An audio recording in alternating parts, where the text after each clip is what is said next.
One of our leading members of the freshman class, Mr. Duncan.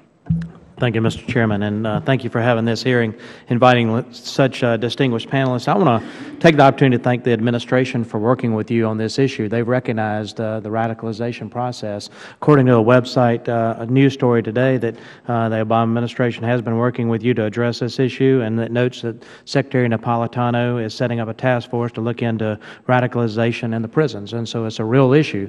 It's amazing that we can talk about gang activity in prisons, but it seems to be off limits to talk about radicalization within the prisons when it comes to the Muslim community. I'm reminded as I look around this committee room, and I invite all the guests here today to look at the pictures on the walls. Remember that we are fighting as a nation an ideology that really seeks to overthrow us as a nation, that attack the freedoms that we have here in this country.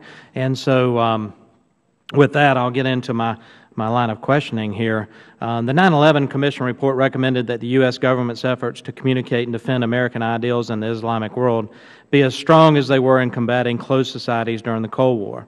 Ronald Reagan once said that the ultimate determinant in the struggle now going on for the world will not be bombs or rockets, but a test of wills and ideas, a trial of spiritual resolve, the values we hold, the beliefs we cherish, and the ideals to which we are dedicated.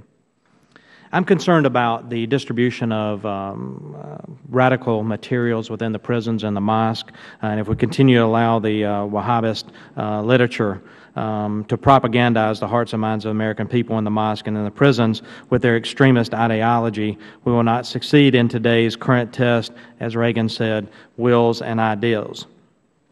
My question really revolves around that distribution of the material. I can go on and talk about the Middle East Forum, which did a poll that looked at the jihadist-based literature, the presence of violent type literature within those prisons and in the mosque, but that would take a little while to go into all the percentages. But it's very evident, and I'd be glad to provide that to the panelists. So my question, I guess, is to Mr. Smith. Can you explain the challenges that correction officials face from extremist literature being introduced in the prison environment? And this follow-up to that, are all these materials protected by the First Amendment, if you could explain that? Well, this is America, and we have a First Amendment, we have a freedom of speech and a freedom of religion, and so you have two different issues. You're dealing with the outside, and then you're dealing with the prisons, and obviously prisons, because of security reasons, are going to have a much more restrictive environment. And I'll leave it to prison officials or those with the experience inside the correction department to talk about those challenges. I look at it from an investigative standpoint, and if an individual in a correctional institution possesses these types of radical materials, it's actually, in a way, an investigative benefit, because that person is then self-identifying as someone that bears further inspection and someone that can be monitored by the correctional staff. I mean, the reality is just possessing a CD with Anwar al-Awlaki's sermons on them is not a crime.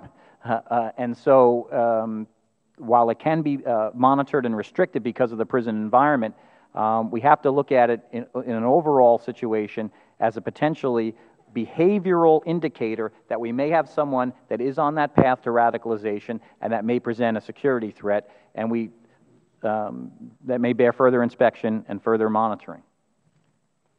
Do you not agree that the presence of that material, and along with Louis Farrakhan's sermons entitled "Which One Will You Choose, the Flag of Islam or the Flag of America," would you not agree that they don't lead down the path of some of this radicalization behavior?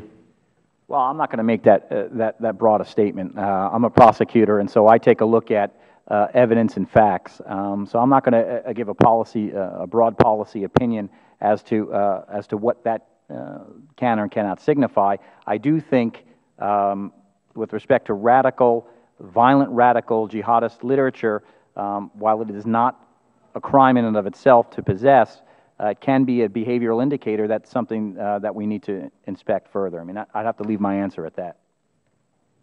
In the remaining time, any other panelists like to comment on that? I would just offer that on the other side of the coin, we should create opportunities for the pure good part of this to be in the religion, such as the NGOs. There's a NGO by the name of Ani Sonnenfeld, who does the Muslims for Progressive Values. This is what they say.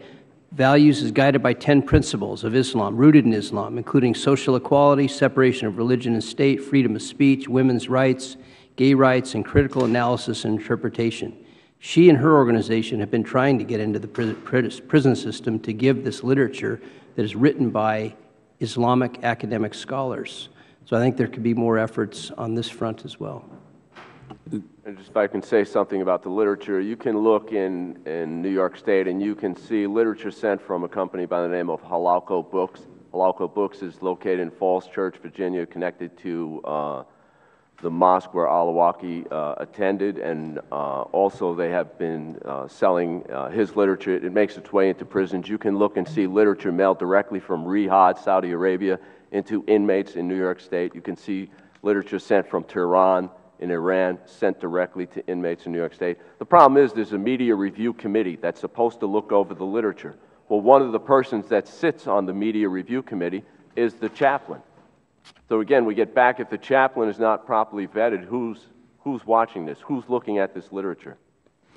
Time of the gentleman has expired. The gentleman from Louisiana, Mr. Richmond, is recognized for 5 minutes.